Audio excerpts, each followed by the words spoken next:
નમસ્કાર વિદ્યાર્થી મિત્રો, ગુજરાત માધ્યમિક અને ઉચ્ચતર માધ્યમિક શિક્ષણ બોર્ડ ગાંધીનગર દ્વારા આયોજિત ધોરણ 9 પ્રકરણ નંબર 1 સંખ્યા પદ્ધતિમાં મિત્રો આપણે આ એપિસોડમાં બહુ મહત્ત્વની બાબત અને કેટલીક પ્રાયોગિક જે વાત છે વાસ્તવિક સંખ્યાઓ અને એ વાસ્તવિક સંખ્યામાં અસમય સંખ્યાઓ માટે મહત્ત્વની બાબતની વાત કરવાના છીએ. થોડુંક એક પુનરાવર્તન જે બધા જે સમૂહો જે છે સંખ્યાઓના એની આપણે એક વાત કરું. સૌથી પહેલાં આપણે વાત કરી હતી આપણી આસપાસ ઘરની અંદર રસોડામાં કેટલીક વસ્તુઓના આધારે આપણે બધી પૂર્ણ સંખ્યાઓ જે ધન પૂર્ણાંક સંખ્યાઓ એટલે કે પ્રાકૃતિક સંખ્યાઓનો સમૂહ કેપિટલ એન, ત્યારબાદ પૂર્ણ સંખ્યાઓનો સમૂહ કેપિટલ ડબલ્યુ એટલે 0, 1, 2, 3 એવી અનંત સંખ્યાઓનો સમૂહ, ત્યારબાદ પૂર્ણાંક સંખ્યાઓ ધન પૂર્ણાંક સંખ્યાઓ, શૂન્ય અને ઋણ પૂર્ણાંક સંખ્યાઓનો સમૂહ જે આપણે કેપિટલ ઝેડ, ત્યારબાદ સમય સંખ્યાઓનો સમૂહ જે અપૂર્ણાંક સંખ્યાઓ જે છે બે પૂર્ણાંક સંખ્યાઓ વચ્ચે અનંત અપૂર્ણાંક સંખ્યાઓ આવેલી છે એ સમય સંખ્યાઓ, અને એ સિવાય ઉપરાંતની સંખ્યાઓનો ગણ આપણે શું કીધો? અસમય સંખ્યાઓ. વર્ગમાં દશાંશ ચિહ્નવાળી પુનરાવર્તિત થતી દશાંશવાળી, શાંત આવૃત દશાંશવાળી, અનંત આવૃત દશાંશવાળી અભિવ્યક્તિઓ આ બધી સંખ્યાઓ સમાવેલી છે વાસ્તવિક સંખ્યાઓના સમૂહમાં આવેલી છે અને એને આપણે કેપિટલ આર વડે કીધું. સમય સંખ્યાને કેપિટલ ક્યુ વડે કીધો. આપણા અભ્યાસક્રમમાં capital N, capital W, capital Z, capital Q અને કેપિટલ આર આ બધા સંખ્યા સમૂહો જે આપણે ગણ્યા એ આપણા અભ્યાસક્રમમાં રહેલા છે. મિત્રો, બે રસપ્રદ બાબતો આપણે સ્પષ્ટ રીતે જોવાની છે. અસમય સંખ્યાનું સંખ્યા રેખા ઉપર નિરૂપણ એ બહુ સરળતાથી પાયથાગોરસના પ્રમેયના પરિણામની મદદથી આપણે મેળવી શક્યા અને સંખ્યા રેખા ઉપર આપણે નિર્દેશન કર્યું પણ ખરું. પણ અસમય સંખ્યાઓ પુનરાવર્તિત દશાંશ એક જ સંખ્યા વારંવાર પુનરાવર્તિત થતી હોય એનું મારે સમય સંખ્યાનું સ્વરૂપ એટલે કે પીના છેદમાં ક્યુ સ્વરૂપમાં કેવી રીતે દર્શાવી શકાય એ પણ બી મહત્વનો મુદ્દો. ત્યારબાદ એ પણ બી આપણે જોયું કે ભાઈ બે સંખ્યાઓનું દશાંશ ચિહ્નવાળી બે સંખ્યાઓ દશાંશ ચિહ્ન પછી બે સંખ્યાનું પુનરાવર્તન થતું હોય તેવી સંખ્યાઓને આપણે પીના છેદમાં ક્યુ એટલે કે સમય સંખ્યા સ્વરૂપમાં દર્શાવવું છે. તો એ કેવી રીતે દર્શાવી શકાય? એવી રીતે ત્રણ સંખ્યા હોય, એવી રીતે ચાર સંખ્યાઓનું પુનરાવર્તન થતું હોય તો ભાઈ ક્રમશઃ એ જ પદ્ધતિ અનુસાર આપણે સરળતાથી બધા જ પરિણામો આપણે મેળવી શકીએ છીએ. અને કેટલી રસપ્રદ બાબતો પણ અહીં આગળ છે જે આપણે પ્રેઝન્ટેશનમાં જોઈશું. જોઈએ આપણે પ્રેઝન્ટેશન. મિત્રો, પહેલી જે સંખ્યા છે આપણી પાસે કે 0.47 બાર એટલે કે અહીંયા આગળ 7ની ઉપર જ છે. મિત્રો, આગળ જરી ખસી ગઈ છે 0.47 બાર એટલે એનો અર્થ 0.4777 ને પી છેદમાં ક્યુ સ્વરૂપમાં દર્શાવી છે. ધારો કે 0.0477 પરિણામ નંબર 1 કહીશું. આ જે બારની જે લીટી છે એ 7 ઉપર આવી જઈએ. અહીં પણ બી બારની લીટી આપણે 7 ઉપર આવી જઈએ એ આપણે ધ્યાન રાખીશું. માટે એક્સ બરાબર 0.477 એટલે કંઈ કે દશાંશ ચિહ્ન પછીની સંખ્યા 4 છે અને પછીની જે સંખ્યા છે એનું પુનરાવર્તન થતું છે. એને આપણે સમય સંખ્યા સ્વરૂપ પીના છેદમાં ક્યુ સ્વરૂપમાં દર્શાવી છે. પરિણામ નંબર આપણે 1 કીધું જે એક્સનું મૂલ્ય જે છે 0.477 પરિણામ નંબર આપણું 1 છે. બંને બાજુ આપણે 10 વડે ગુણી નાખીએ તો 10x બરાબર આ જે દશાંશ ચિહ્ન જે છે જમણી બાજુ છે એટલે કે 4.77 થશે. પરિણામ નંબર આપણને 2 મળશે. ફરી વખત હું 10 વડે ગુણીશ એટલે 10 વડે 10x ને ગુણીશ તો 100x થશે. અહીં આગળ આ દશાંશ ચિહ્ન 7 આગળ જશે એટલે કે 47.77 થશે. એટલે કે 47.77 એને પરિણામ નંબર 3 કહીશું. સમીકરણ નંબર 3માંથી સમીકરણ નંબર 2 બાદ કરીએ છીએ. આ 3 છે 100x બરાબર 47.77 એમાંથી 10x બરાબર 4.77 આપણે બાદ કરીએ છીએ. તો મિત્રો આ બંનેની બાદબાકી કરી નાખી તો આપણને શું મળ્યું? 47 હતા એમાંથી 4 પૂર્ણાંક પછી દશાંશ ચિહ્નોથી 7 જે છે એ તો બંને બાદ થઈ ગયા એટલે 47માંથી 4 ગયા એટલે કેટલા રહ્યા? 43. અને 100x એમાંથી 10x બાદ થયા કેટલા થઈ ગયા? 90x બરાબર 43. તો x બરાબર 43 છેદમાં 100 એટલે કે 43 છેદમાં 90 કારણ કે 90x બરાબર 47 માટે x બરાબર 43 છેદમાં 90 થશે એટલે કે 43 divided by 90 is equal to x. ફરી વખત સમજીએ. ધારો કે x બરાબર 0.47 ઉપર બાર છે. આ લીટી જે છે અહીં આગળ ખસી ગઈ છે તે અહીં આગળ મૂકવી જોઈએ.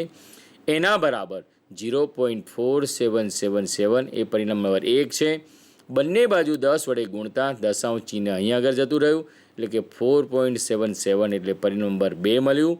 ફરી વખત આ પરિણામને 10 વડે ગુણતા 100x બરાબર 47 આ દશાંશ ચિહ્ન પાછું ક્યાં? જમણી બાજુ ખસશે એટલે 47.77 થઈ ગયું. 3માંથી 2 બાદ કર્યા પરિણામ એટલે કે 47.77માંથી 4.77 બાદ કરતાં આપણને 43 એટલે કે 43 મળ્યા. 100xમાંથી 10x ગયા એટલે 90x થયા. તો x બરાબર 43/90 43 છેદમાં 90 મારી પીના છેદમાં ક્યુ જે સમય સંખ્યા મેળવી હતી એ મેળવી શક્યા. ખ્યાલ આવે છે ને મિત્રો? આગળ જોઈએ. બીજું એક પરિણામ છે 0.001 બરાબર 0.001 ક્યાં સુધી? અનંત સુધી પીના છેદમાં ક્યુ સ્વરૂપમાં દર્શાવવું છે. આ લીટી નીચે ઉતરી ગઈ છે પણ ઉપર લખવી જોઈએ, અહીંયા આગળ આવી જોઈએ. 0.001 બરાબર 0.001 એવું ક્યાં સુધી?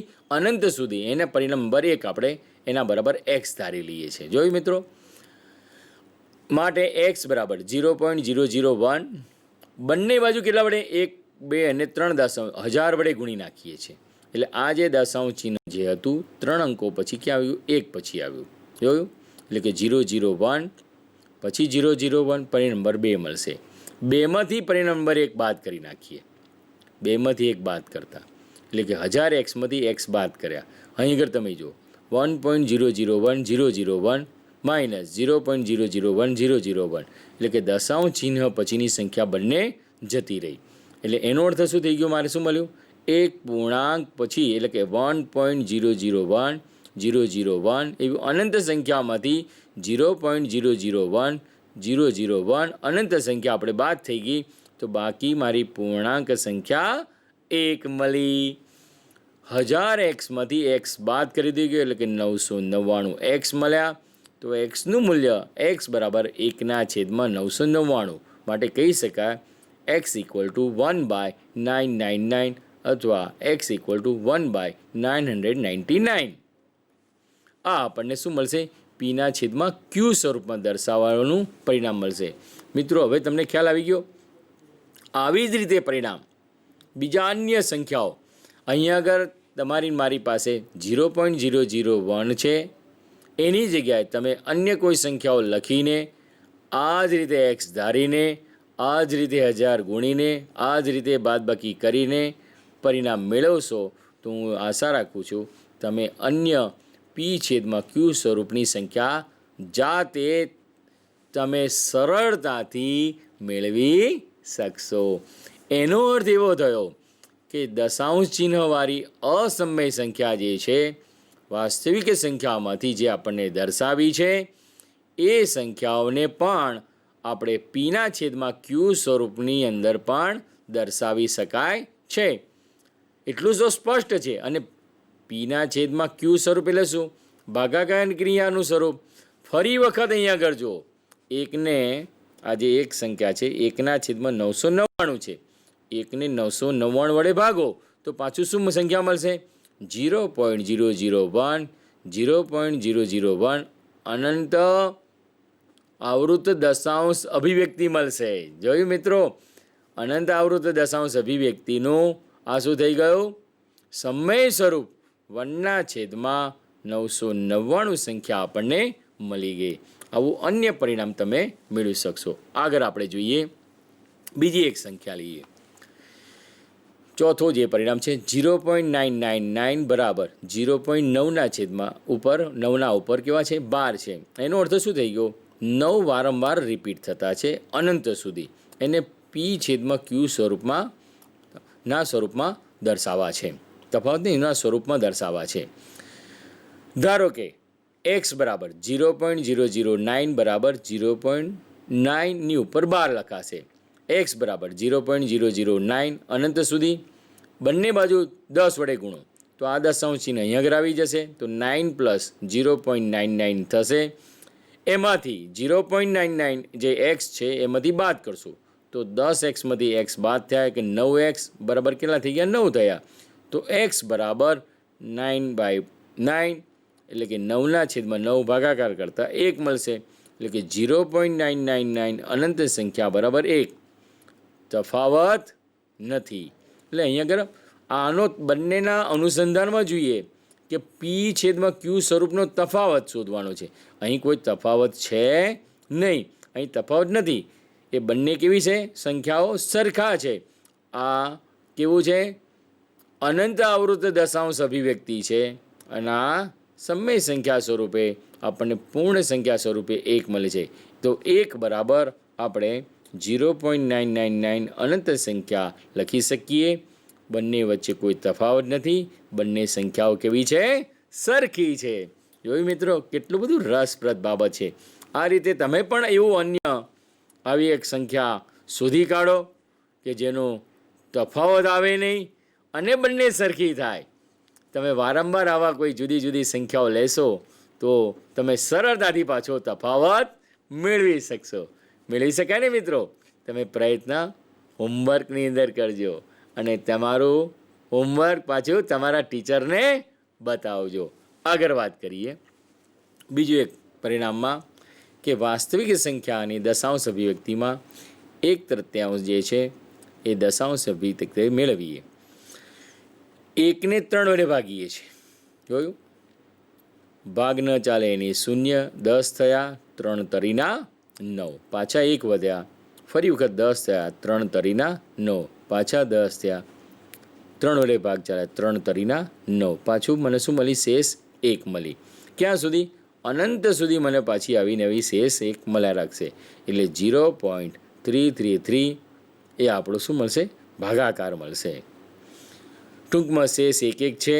ભાજક મારો 3 છે. તો 1/3 બરાબર 0.333 બરાબર 0.33ની ઉપર ટપકું પણ મૂકી શકાય અને 0.312 પણ લખી શકાય. અને આ કેવું છે મિત્રો? અનંત આવૃત દશાંશ અભિવ્યક્તિ છે. જોયું મિત્રો? આવી રીતે બીજી અન્ય સંખ્યાઓ પણ લઈ શકીએ. અન્ય ભાગાકાર પણ લઈને આપણે મેળવવા જોઈએ કે કેવી રીતે ભાગાકાર આવે છે, કેટલી શેષ આવે છે. શેષ અહીંયા આગળ પૂર્ણ થતી નથી, અનંત આવે છે. જોયું? આ 1 વારંવાર પાછું 0 અહીં આગળ ઉતારો ઉપરથી તો ક્રમશઃ 10 થશે. 3 તરી પાછા 9 કરો, પાછી શેષ 10માંથી 9 બાદ થશે તે 1. એટલે કે આ શેષ અહીં શૂન્ય થતું નથી. માટે અનંત આવૃત દશાંશ અભિવ્યક્તિ તરીકે આપણને પરિણામ મળશે. માટે 1/3 બરાબર 0.333 અનંત સંખ્યા તરીકે અથવા 0.3ની ઉપર ડોટ અથવા 0.3ની ઉપર 12 તરીકે દર્શાવાય છે. આગળ વાત બીજી એક સંખ્યા લઈએ. તમે પણ આવી રીતે એક અન્ય સંખ્યાઓનું ઉદાહરણ લઈ શકશો અને ભાગાકાર કરજો. બહુ સરળતાથી આપણને પરિણામની અભિવ્યક્તિ કેવા પ્રકારની આવે છે, શાંત આવૃત દશાંશ અભિવ્યક્તિ આવે છે કે અનંત આવૃત દશાંશ અભિવ્યક્તિ આવે છે? મિત્રો આગળ શીખી ગયા. જો શેષ શૂન્ય આવશે તો એને આપણે શું કહીશું? શાંત દશાંશ અભિવ્યક્તિ કહીશું. જો શેષ શૂન્ય નહીં આવે તો એને કેવી કહીશું? અનંત દશાંશ અભિવ્યક્તિ કહીશું. આગળ વાત કરીએ. 3/8 છે. કેવું? 3/8 એટલે કે 3 ને 8 વડે ભાગવા છે. મિત્રો ભાગ ન ચાલે ને શૂન્ય દશાંશ ચિહ્ન 30 થયા, 8 તરીના 24, 24 30માંથી 24 બાદ થયા તો 6 વધ્યા, પાછી શૂન્ય ઉતારી 8 સત્તાના 56 થયા, પાછી બાદ બાકી કરી કેટલા મળ્યા? 60માંથી 56 બાદ મળ્યા તો 40 4 થયા, અને પાછો શૂન્ય ઉતાર્યા એટલે 40 થયા, 8 પંચાના 40. મને શેષ શું મળી ગઈ? આગળ શૂન્ય મળી ગઈ. જોયું મિત્રો આગળ ખાસ કે 3/8 3 ને 8 વડે ભાગાકાર કરતાં 0.375 3 દશાંશ ચિહ્ન પછી એની શેષ શૂન્ય મળી ગઈ છે.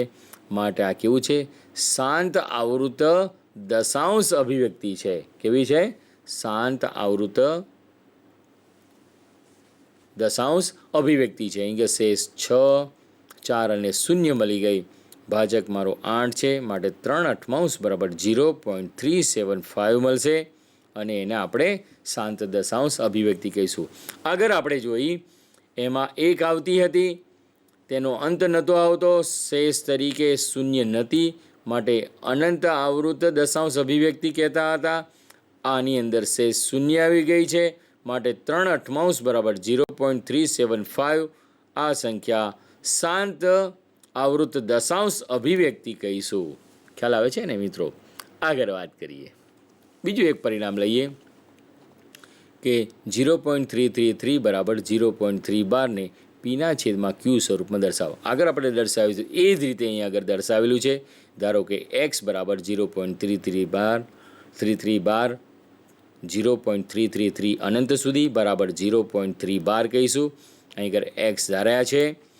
બંને બાજુ 10 વડે ગુણતા અહીં આગળ દશાંશ સ્થળ આવશે, એટલે કે 3 પ્લસ 0.33 મળશે આપણને. 10x બરાબર 3 પ્લસ 0.333 એટલે મારી પાસે એક્સ છે. કાં તો આ 1 અને 2 કરીને બાદબાકી કરતા તો 10માંથી x બાદ થશે એટલે 9x મળશે. 9x બરાબર 3 મળશે. તો x બરાબર 3/9 3/9 એટલે 3 3 તરીના 9. તો 3 3 છેદ ઉડશે એટલે 1/3 1/3 x = 1/3. એનો અર્થ થઈ ગયો 0.333 = 1/3. મને કેવી મળશે? સમય સંખ્યા મળશે. આગળ જોયું તો એવો જ એક આ પરિણામ ઉદાહરણ તરીકે. ખ્યાલ આવે છે ને મિત્રો? આગળ વાત કરીએ. બીજી એક એવી સંખ્યા છે કે અહીં 2.237 ને પી છેદમાં ક્યુ સ્વરૂપમાં દર્શાવો. ધારો કે એક્સ બરાબર 2.237 અનંત આપેલા છે, તો 2.237 12 છે. એનો અર્થ એવો થઈ ગયો 237 2.237 વારંવાર પુનરાવર્તિત થતી છે. આ સંખ્યાને આપણે એક્સ ધારી લઈએ. પરિણામ નંબર 1 પણ કહેવાય. અહીં આગળ 1 2 અને 3 સંખ્યા છે, એટલે આપણે આગળ વાત કરી ગયા પ્રમાણે 1000 વડે ગુણતા તો આ દશાંશ ચિહ્ન પાછું કેવું થઈ ગયું? 22237.237 મળશે. પ્લસ અહીં આગળ વાત કરીએ 237 જે છે એમાંથી 2235 લખી 2.237 અહીં આગળ ટુકડો કરીને અહીં આગળ 2.37 એના બરાબર આપણે એક્સ લખાશે. 1000x બરાબર 22235 એટલે કે 2235 પ્લસ એક્સ 2235 વત્તા એક્સ. 1000માંથી એક એક્સ બાદ થયા 999x બરાબર 2235. એક્સનું મૂલ્ય શોધવાનું છે તો એક્સ બરાબર 2235 છેદમાં 999. ટૂંકમાં 2.237 અનંત આવેલા છે, એની જગ્યાએ 2235 ડિવાઇડેડ બાય 999 આપણને સમય સંખ્યા મળશે. જોયું મિત્રો? હવે તમે અનુમાન કરી શકો 3 હતા એની જગ્યાએ 4 હશે તો અહીં કેટલા વડે ગુણીશું? 10,000 વડે ગુણીશું. 5 હશે તો લાખ વડે ગુણીશું. ક્રમશઃ આ રીતે જ આ જ પદ્ધતિ અનુસાર આપણે સમય સંખ્યા મારે શોધવી છે, પીના છેદમાં ક્યુ સ્વરૂપ શોધવું છે, તો આપણે સરળતાથી શોધી શકાય ને મિત્રો. ભાગાકાર પણ કરી શકાય, ભાગાકાર કરીને દશાંશ સ્વરૂપમાં મેળવી શકાય, અને દશાંશ સ્વરૂપમાંથી ભાગાકારનું સ્વરૂપ એટલે કે સમય સંખ્યાનું સ્વરૂપ પીના છેદમાં ક્યુ સ્વરૂપમાં પણ આપણે દર્શાવી શકીએ છીએ. મિત્રો અહીં આગળ બે વસ્તુ સ્પષ્ટ થઈ. અરસપરસ બે પ્રકારની પદ્ધતિનું અહીં આગળ અવલોકન થયું. બંને પદ્ધતિની અંદર બે વસ્તુ દર્શાવી. એક તો દશાંશ શાંત દશાંશ અભિવ્યક્તિ આવી કે અનંત દશાંશ અભિવ્યક્તિ આવી, ભાગાકારની ક્રિયા કરીને આપણે જોયું. અને બીજી વસ્તુ શું જોયું? પુનરાવર્તિત દશાંશ સ્વરૂપ હતું, એને સમય સંખ્યાના સ્વરૂપમાં લાવીને આ પરિણામો દર્શાવ્યા. આગળ એક વાત કરીએ, બીજી એક સંખ્યા લઈએ. ના અનુસંધાનમાં જોઈએ, કોઈપણ સમય સંખ્યાની દશાંશ અભિવ્યક્તિ કાં તો શાંત હોય અથવા અનંત આવૃત હોય છે. ઉપરાંત જે સંખ્યાની દશાંશ અભિવ્યક્તિ શાંત હોય અથવા અનંત આવૃત હોય તો તે એક સમય સંખ્યા હોય છે. આવી દશાંશ અભિવ્યક્તિ અનંત અને અનાવૃત, નોન ટર્મિનેટિંગ, નોન રિકરિંગ પણ કહે છે. ખ્યાલ આવે છે ને મિત્રો? શું કીધું અહીં આગળ? જે સંખ્યાઓની દશાંશ અભિવ્યક્તિ શાંત હોય અથવા અનંત આવૃત હોય તે એક સમય સંખ્યા હોય છે. આ બહુ જ મહત્ત્વની બાબત છે, મહત્ત્વનું પરિણામ છે, પરીક્ષા માટે ખૂબ અગત્યનું છે. અને એને આપણે શું કહીએ છીએ? નોન ટર્મિનેટિંગ, નોન રિકરિંગ પણ આપણે કહીશું. આગળ વાત કરીએ, અસમય સંખ્યાના ગુણધર્મો સમય સંખ્યાના ગુણધર્મો જ જેવા જ છે. અસમય સંખ્યાની દશાંશ અભિવ્યક્તિ અનંત અને અનાવૃત હોય છે. ઉપરાંત જે સંખ્યાની દશાંશ અભિવ્યક્તિ અનંત અને અનાવૃત હોય તો તે અસમય સંખ્યા છે. જોયું મિત્રો? આ પણ બી વિધાન આપણે યાદ રાખવા જેવું છે. અને ઉપરનું પણ વિધાન યાદ રાખવા જેવું છે કે અસમય સંખ્યાના ગુણધર્મો પાછા કેવા છે? સમય સંખ્યાના ગુણધર્મો જેવા જ આવેલા છે. બંને વિધાનો કાં તો વિધાન તરીકે, ટૂંકા પ્રશ્ન તરીકે કે બીજા વિકલ્પ તરીકે પણ આપણને પરીક્ષામાં ચોક્કસ રીતે પૂછી શકાય તેવું પરિણામ છે. માટે મિત્રો આ પરિણામને પણ આપણે યાદ રાખીશું અથવા એને સમજી લઈશું. અને આ તમે સમજ્યા કેવી રીતે? ઉપરના બધા જ ઉદાહરણો જે જોયા હતા એના ઉપરથી તમે વધારે સ્પષ્ટ થયા છો કે આ બંને પરિણામમાં સમય સંખ્યાના ગુણધર્મ જે છે એ અસમય સંખ્યાના ગુણધર્મો જેવા છે. સમય સંખ્યાના ગુણધર્મો જે છે એના જેવા જ ગુણધર્મો અસમય સંખ્યાના ગુણધર્મો છે. એટલે બંને અરસપરસ રીતે પણ સ્પષ્ટ એ છે કે અસમય સંખ્યાના ગુણધર્મો સમય સંખ્યાના ગુણધર્મો જેવા જ છે. ખ્યાલ આવે મિત્રો? આગળ વાત કરીએ, બીજું એક પરિણામ લઈએ. જાણીતી અસમય સંખ્યા √2 અને પાઈ. અસમય સંખ્યા વિશે તમે શું જાણો છો મિત્રો? તો આપણે હમણાં કેટલાક ગુણધર્મોની વાત કરી એ પ્રમાણે તમે જાણીએ છીએ. આપણે કેટલાક દશાંશ સ્થળ સુધી તેમની દશાંશ અભિવ્યક્તિ અહીં આગળ બતાવી છે. વર્ગમૂળમાં 2 બરાબર તમે જોજો મિત્રો, 1.4, 2, 1, 3, 5, 6, 2, 3, 7, 3, 0, 9, 5, 0, 4, 8, 8, 0, 1, 6, અનંત સંખ્યાઓ. જોયું? તમે જોજો અહીંયા આગળ 1, 2, 3, 4 અને 5 જે સંખ્યાનું અનુસંધાન જોવા જાઓ તો આ લગભગ નજીક વારંવાર પુનરાવર્તિત વારા થતી હોય એવું આપણને લાગે છે. એટલે કે √2 જે છે આપણે 1.41 આપણે હંમેશા માટે 2 દશાંશ સ્થળ સુધી એનો ઉપયોગ કરતા હોઈએ છીએ. પરંતુ એનું જે અહીં આગળ દશાંશ સ્થળની અભિવ્યક્તિ બતાવી છે એ દશાંશ સ્થળ પછી કેટલા અંકો છે ગણતરી કરો.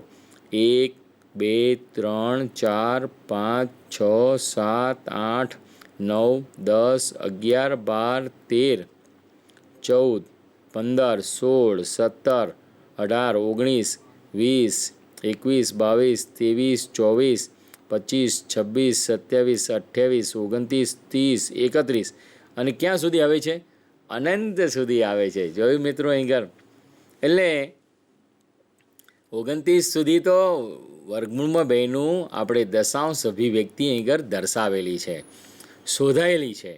એના અનુસંધાનમાં અહીં આગળ જોવું બીજું એક મહત્ત્વની બાબત છે, જે પાઈ જે કહીએ છીએ, અસમય સંખ્યા આપણે કહીએ છીએ, એ પણ બી કેવી છે? 3.1, 4, 1, 2, 5, 9, 3, 9, 3, 2, 3, 8, 4, 6, 2, 6, 4, 3, 3, 8, 3, 2, 7, 9, 5, 0. ક્યાં સુધી? અનંત સુધી. અને અહીંયા આગળ કેટલી સંખ્યાઓ છે? ગણતરી કરીએ આપણે. 1, 2, 3, 4, 5, 6, 7, 8, 9, 10, 11, 12, 13, 14, 15, 16, 17, 18, 19, 20, 21, 22, 23, 24, 25, 26, 27, 28, 29, 30, 31, 32 અને 33. 33 સુધી તો અહીં આગળ આપણને લગભગ અહીં આગળ અનંતતા અનુસંધાને આપણે ઘણી બધી રીતે આપણે અત્યાર સુધી શોધાયેલી છે, દશાંશ અભિવ્યક્તિને અહીં આગળ વ્યક્ત કરીને બતાવી છે. મિત્રો, તમે પણ ભાગાકાર કરીને તમે તમારી રીતે પણ દશાંશ જે આ આપણે અભિવ્યક્તિ તરીકે દર્શાવવું છે, આગળ પણ કયા અંકો આવે છે એ પણ બી જાતે આપણે કરવું હોય તો કરી શકાય એમ છીએ. નોંધ મહત્ત્વની એ છે 22/7 એટલે કે 22/7 એ પાઈનું આશરે પડતું એટલે કેવું મૂલ્ય? આસન મૂલ્ય કહેવાય છે. અને આસન મૂલ્ય પાઈ બરાબર 22/7 બંને સમાન નથી એવું અહીં આગળ સ્પષ્ટ જ છે, એ ધ્યાન રાખવાનું છે. પરંતુ એના ઉપયોગના અનુસંધાને આશરે પડતું મૂલ્ય 22/7 આપણે વારંવાર એક યા બીજા સ્વરૂપે ઉપયોગમાં લેતા આવીએ છીએ, જેથી કરીને આશરે પડતું તેનું મૂલ્ય ગણતરીમાં આપણે જે તે પરિણામમાં આપણે મેળવવાનું હોય ત્યાં આપણે મેળવી શકીએ છીએ. મિત્રો, આ જ રીતે વર્ગમૂળમાં 2 છે, એવી રીતે વર્ગમૂળમાં 3 છે, વર્ગમૂળમાં 5 છે, વર્ગમૂળમાં 7 છે. અનેકવિધ જે અસમય સંખ્યાઓ જે છે એનું મહત્તમ કેટલા દશાંશ સ્થળ સુધી પરિણામ મેળવી શકાય છે તે આપણે જાણી શકીએ છીએ. પણ એના માટે ધીરજ અને ખંત રાખીને ખૂબ જ પુરુષાર્થ કરવાથી આટલા પરિણામો તો આપણને મળેલા છે, એનાથી આગળ આપણે મેળવવા માટેનો પ્રયત્ન કરી શકીએ એમ છીએ. આગળ જોઈએ મિત્રો, જે વૈદિક યુગ હતો ઈસવીસન પૂર્વે 800થી ઈસવીસન પૂર્વે 500ના ગાણિતિક ગ્રંથ સુલભા સૂત્રો કે જીવાના નિયમોમાં પણ છે, તે √2ની લગભગ નજીકની કિંમત તમે જોઈ શકો છો. અને તે આ પ્રમાણે છે. અહીં આગળ આપણને આપી છે √2 બરાબર 1 + 1/3 પ્લસ કૌંસની અંદર 1/4 × 1/3 માઇનસ 1/34 × 1/4 × 1/3 ટૂંકમાં 1.4142156. એટલે કે આ કિંમતમાં પ્રથમ 5 સ્થાન આગળ આપેલી દશાંશ અભિવ્યક્તિના પ્રથમ 5 સમાન જ છે. આ વસ્તુ ઈસવીસન પૂર્વે 800થી ઈસવીસન પૂર્વે 500ના ગાણિતિક ગ્રંથ સુલભા સૂત્રો જે આપણને મળેલું છે, આપણા વૈદિક યુગ દરમિયાન આવેલું છે, એની અંદર જીવાના નિયમોમાં વર્ગમૂળમાં 2ની કિંમત 5 દશાંશ સ્થળ સુધી આપણને એક્યુરેટ શોધાયેલી છે. જે આગળ જોઈ હતી આપણે મિત્રો, જો આગળ જોઈ હતી એમાં જુઓ 41421 જોયું, અને આની અંદર પણ કેટલી છે 5 સંખ્યાઓ? 41421. એટલે 5 સંખ્યાઓ જે છે એ લગભગ કેવી છે? સમાન છે એમ કહીશું તો ચાલશે, કારણ કે એ સ્પષ્ટ જ છે. એટલે જે તે વખતે સુલભ સૂત્રોની અંદર પણ વર્ગમૂળમાં 2ની કિંમત એ શોધાઈ હતી. એ ખૂબ જ ધ્યાનમાં લેવા જેવી બાબત છે, યાદ રાખવા જેવી બાબત છે. આ પણ બી એક ગણતરી 5 દશાંશ સ્થળ સુધી વર્ગમૂળમાં 2ની કિંમત 41421 1 1.41421 1.41421 એક દશાંશ એટલે કે 1.41421 એમ પણ બી આપણે યાદ રાખી શકીએ. વર્ગમૂળમાં બેનું 5 દશાંશ સ્થળ સુધીનું સ્વરૂપ આપણે કહીએ છીએ. અને કેવી રીતે મેળવ્યું હતું એ જીવાના નિયમો દ્વારા આ રીતે 1 + 1/3 વત્તા કૌંસની અંદર 1/4 ગુણાકારમાં 1/3 માઇનસ 1/34 ગુણાકાર 1/4 ગુણાકારમાં 1/3 આ બધી જ બાદબાકી કરીને સાદુરૂપ આપતા આપણને શું મળે છે? 1.414142156 એટલે કે એક પછી દશાંશ ચિહ્ન 41 42 156 જોયું? એમ પણ બી આપણે યાદ રાખી શકીએ, એ રીતે પણ આપણે બોલી શકીએ. આગળ એક મહત્ત્વની બાબતમાં જોઈએ કે પાઈના દશાંશ વિતરણમાં અંકોની શોધનો એક રસપ્રદ ઇતિહાસ છે. અને આ રસપ્રદ ઇતિહાસમાં આપણે એટલું તો સ્પષ્ટ છે કે ગ્રીકના મહાન આર્કિમિડીઝે સૌ પ્રથમ 5 દશાંશ સુધી પાઈની કિંમત આપી હતી. મિત્રો વિચાર કરો, કોણે? આર્કિમિડીઝે કેટલા વર્ષો પહેલાં પાઈના દશાંશના વિસ્તરણના ઇતિહાસના અનુસંધાન જે ગ્રીકના મહાન જે આર્કિમિડીઝ જે હતા એમણે આપણને પાઈની કિંમત 3.140845 નાના છે પાઈ નાના છે 4142857 વચ્ચેની સંખ્યા એમણે પાઈની કિંમત આપણને આ રીતે આપેલી છે. અને 5 દશાંશ સ્થળ સુધીની એમણે શોધેલી છે. તેવા આ આર્કિમિડીઝ છે, ગ્રીકના મહાન ગણિતજ્ઞ કહીએ, જે તે વખતના વૈજ્ઞાનિક કહીએ તો પણ બી કંઈ ખોટું નથી. મિત્રો આવા મહાન વ્યક્તિઓએ પણ જે તે વર્ષોમાં પાઈ વિશે પણ કેટલુંક કામ કરીને આપણને સરસ મજાની 5 દશાંશ સ્થળ સુધીની કિંમત આપી છે. જેવી રીતે વર્ગમૂળમાં 2 જે શુલ્બ સૂત્રોનો ઇતિહાસ જોયો એવી રીતે પાઈની પણ અહીંયા આગળ રસપ્રદ બાબત છે એ જોવા જેવી છે.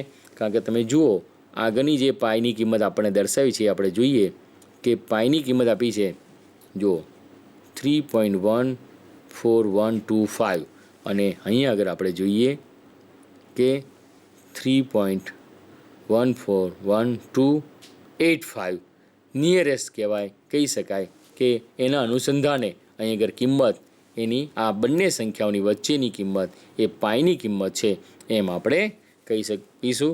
કારણ કે આર્કિમિડીઝે સૌ પ્રથમ 5 દશાંશ સ્થળ સુધી પાઈની કિંમત આપી હતી, સૌથી પહેલી વખત. એટલા માટે અહીં સ્પષ્ટીકરણમાં અહીં સ્પષ્ટ કરવામાં આવે છે. મિત્રો આગળ વાત કરીએ.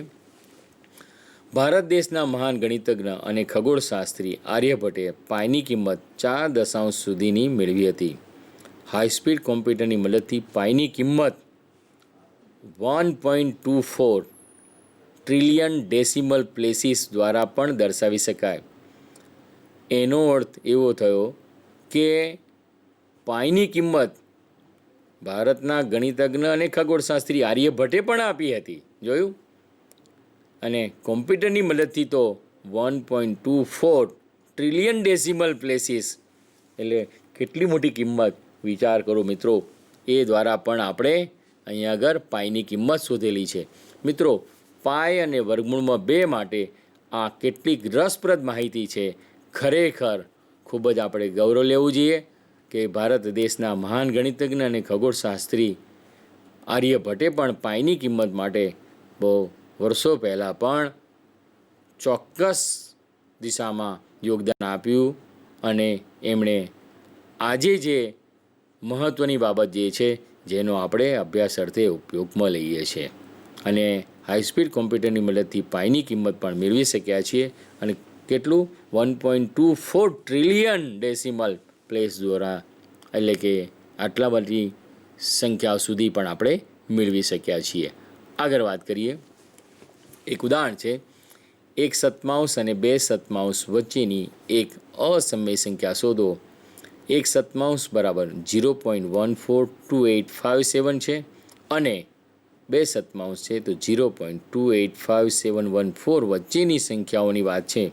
તો તમે વિચાર કરો કે આ દશાંશની આ બંને વચ્ચે કેટલી બધી સંખ્યાઓ હશે. એમાંની એક 0.150150015300 1540 એ રીતે એના પછીની શું આવશે 1550 એના પછીની 1560 એવી રીતે અનંત આવૃત દશાંશ સંખ્યા આપણને મળશે, જે કેવી છે અસમય સંખ્યા છે, જે આ બહુ જ રસપ્રદ સંખ્યા છે. તમે વિચાર કરો કે 1 સત્તાંશ અને 2 સત્તાંશનું જે દશાંશ સ્વરૂપ જે છે એની વચ્ચે આ સંખ્યા 0.15 01500 1500 1540 15 આગળ ક્રમશઃ આવ્યા રાખશે. મિત્રો આ પણ બી અનંત અનાવૃત દશાંશ જે છે અગર અસમય સંખ્યા સ્વરૂપે આ આપણને મળે છે. મિત્રો સમય સંખ્યાનું સ્વરૂપ હતું એમાંથી આપણે આવું અનંત અનાવૃત દશાંશ અભિવ્યક્તિ તરીકે આપણે આવી સંખ્યા પણ મેળવી શક્યા. એવી અન્ય સંખ્યાઓ પણ તમારે શોધવી જોઈએ કે 1 સત્તાંશ અને 2 સત્તાંશ સિવાયની કોઈ બીજી સંખ્યા આવી છે, અને એવી સંખ્યા શોધીને તમે પણ તમારા ટીચરને તમારી શોધેલી વિગતને બતાવી તમે તમારું એપ્રિસિએશન મેળવી શકશો.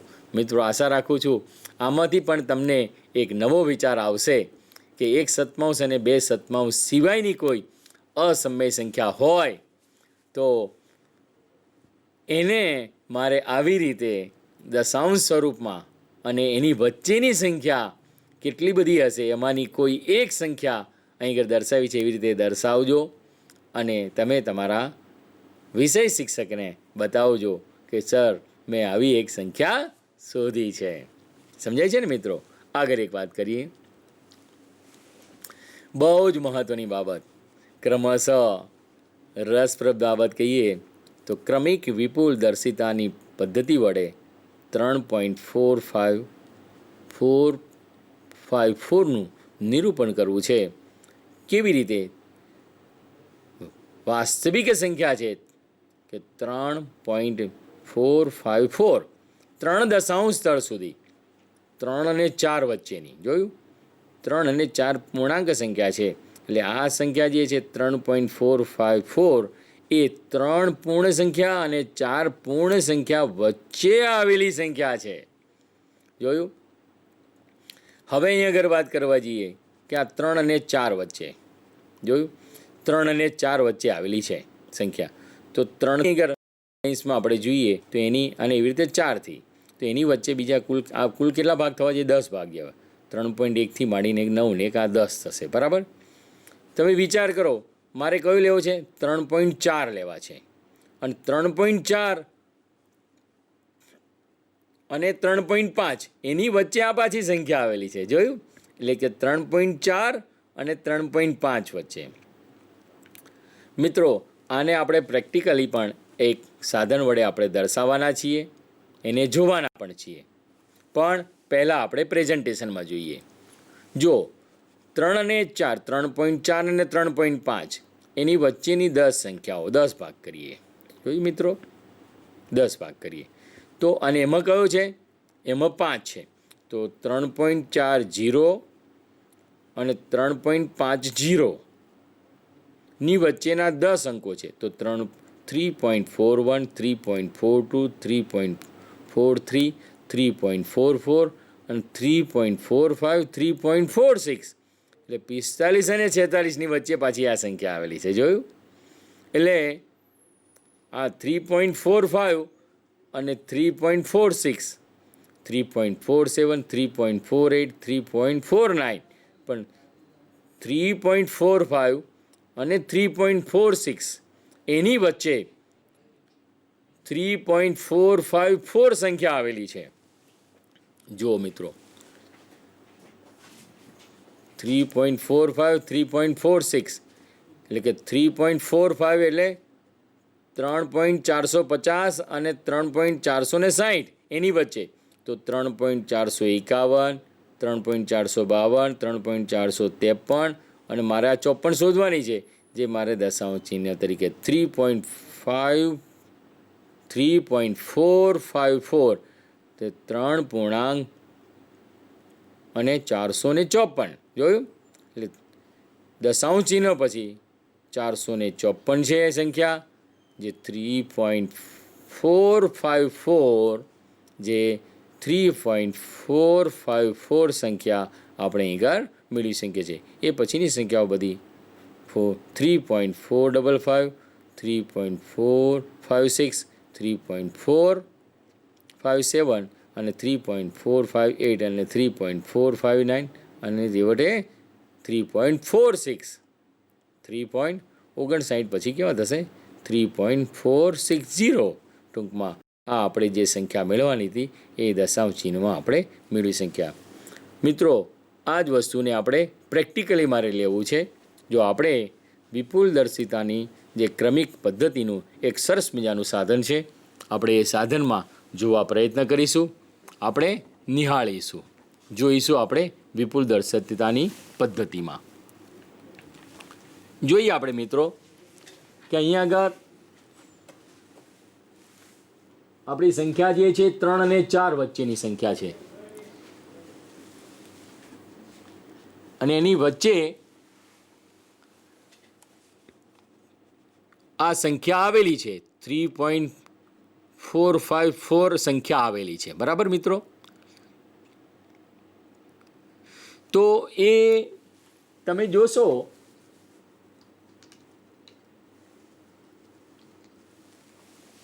ત્રણ અને 4 વચ્ચેની જે સંખ્યા છે એ આપણને આવેલી છે, માટે 3 અને 4 વચ્ચેની સંખ્યા આપણે લઈએ. મિત્રો,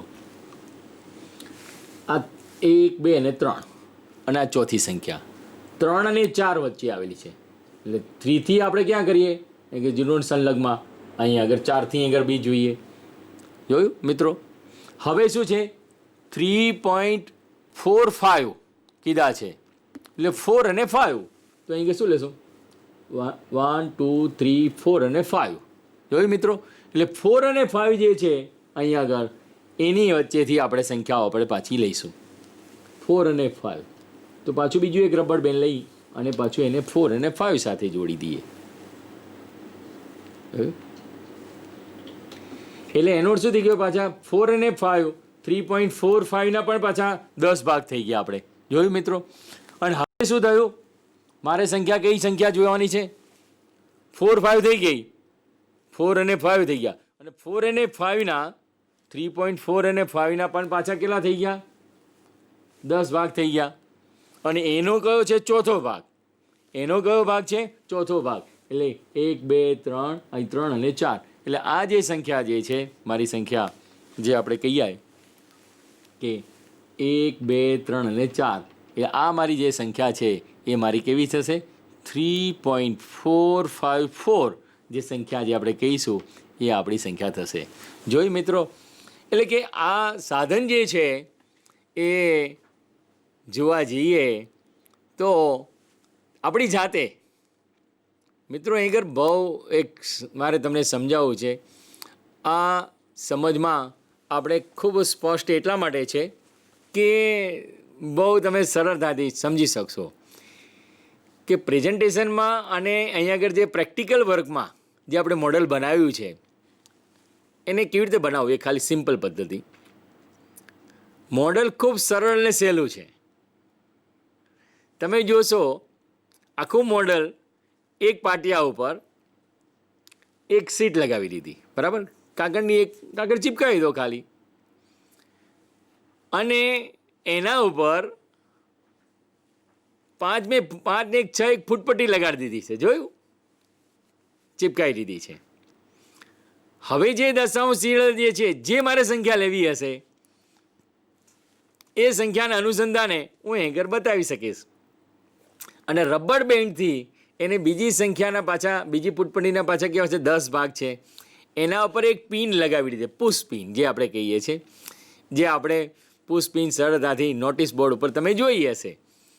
કોઈ એવું કોઈ વિશેષ એવો ખર્ચો નથી મિત્રો, તમે જાતે પણ ઘરે બનાવી શકો. અને તમે જુઓ તો એકદમ પુષ્પિન અથવા ટાંકણી લો, ખીલી લો, એનો સામાન્ય ઉપયોગ છે.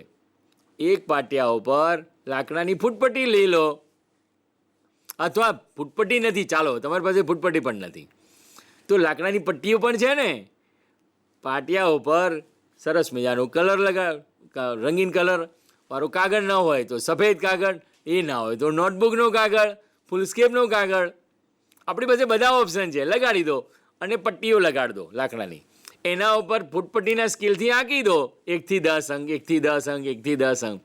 હવે મારે આંકવું છે, આંકની સાથે 3 અને 4 વચ્ચેની સંખ્યા કીધી હતી તો 3 અને 4ના પાછા રબર બેન્ડથી શું કર્યું આપણે, બીજી પટ્ટી દ્વારા જે 10 કરેલા હતા ભાગ ત્યાં આગળ રબર બેન્ડ લગાડી દીધા. એનો અર્થ એવો થઈ ગયો કે ભાઈ બહિર્ગોળ લેન્સની મદદથી આપણે જે જોતા હતા એનું કેવું સ્વરૂપ થઈ ગયું, નાનું સ્વરૂપ 3 અને 4નું હતું એ શું થઈ ગયું, મોટું સ્વરૂપ થઈ ગયું. પાછું એની અંદર દશાંશ ચિહ્ન આવ્યું, એના વચ્ચેની 3.4 અને 3.5, 3.4 અને 3.5 જે નાનું સ્વરૂપ હતું એનું પણ પાછું ત્રીજી પટ્ટીમાં શું કર્યું, એના 10 મોટા ભાગ કરે, એનલાર્જ કરી દીધું. એનલાર્જ તો બહિર્ગોળ લેન્સ બતાવ્યો છે મિત્રો. એટલે આપણે પ્રેક્ટિકલી શું કરીએ છીએ, બીજી પટ્ટી દ્વારા બીજા 10 ભાગ કરેલા છે અને ત્રીજામાં તો શું છે 3.4, 5 અને 4, એટલે પહેલો, બીજો, ત્રીજો, ચોથો જે ક્રમની અંદર સંખ્યા આવતી છે એ આપણી 3 દશાંશ સ્થળ સુધીની 3.454 જે મારે દર્શાવવાના હતા એ આપણે સરળતાથી દર્શાવી શકીએ છીએ. મિત્રો, પ્રેક્ટિકલી વર્ક અને પ્રેઝન્ટેશનનું વર્ક તમે બંને વસ્તુ જુઓ અને કેટલું રસપ્રદ આ મોડેલ બનાવવું, કેટલું તો અઘરું પણ નથી અને એકદમ સરળ છે.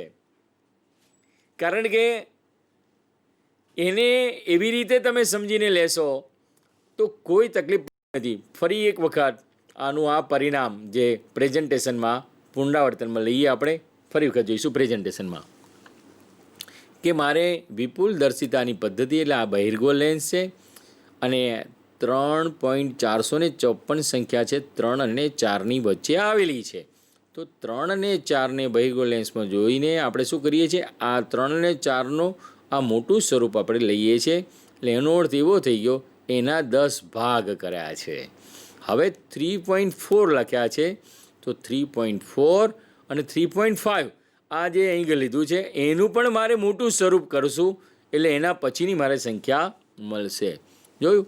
એટલે 3.4 અને 3.5 બહિર્ગોળ લેન્સમાંથી જોતા આપણે ફરી વખત બીજા એના 10 ભાગ લઈશું અને એ 10 ભાગમાં 3.45 અને 3.46 એનું પણ મોટું સ્વરૂપ લઈશું. કારણ કે મારે હજુ ત્રીજું દશાંશ સ્થળ 454 છે એટલે કે 3.445 અને 3.46 અને 3.46ની વચ્ચે 3.454 આવેલું છે. ફરી એક વખત આપણે જોઈશું તો 3.45 જે છે અને 3.46 છે એની વચ્ચેની સંખ્યા કઈ છે તમે જુઓ. અહીં 50 સમજીએ, 3.450 સમજીએ તો 3.451, 52, 53 અને 54 જે મારી 3 દશાંશ સ્થળવાળી જે સંખ્યા અસમય સંખ્યા લેવાની હતી, મેળવવાની હતી એટલે આપણે સરળતાથી મેળવી શક્યા. મિત્રો, આપણે પ્રેઝન્ટેશનમાં પણ જોઈ શક્યા, પ્રેક્ટિકલમાં પણ આપણે જોઈ શક્યા છીએ. અત્રે હું આશા રાખું છું તમે બંને વસ્તુ જે 3 દશાંશ સ્થળ સુધી ક્રમિક વિપુલ દર્શિતાની પદ્ધતિ દ્વારા જે અસમય સંખ્યાનું નિરૂપણ જે આપણે કરવું છે એ આપણે સરળતાથી કરી શક્યા છીએ. આશા રાખું તમે પણ દ્રઢ થશો. સાથે નમસ્કાર.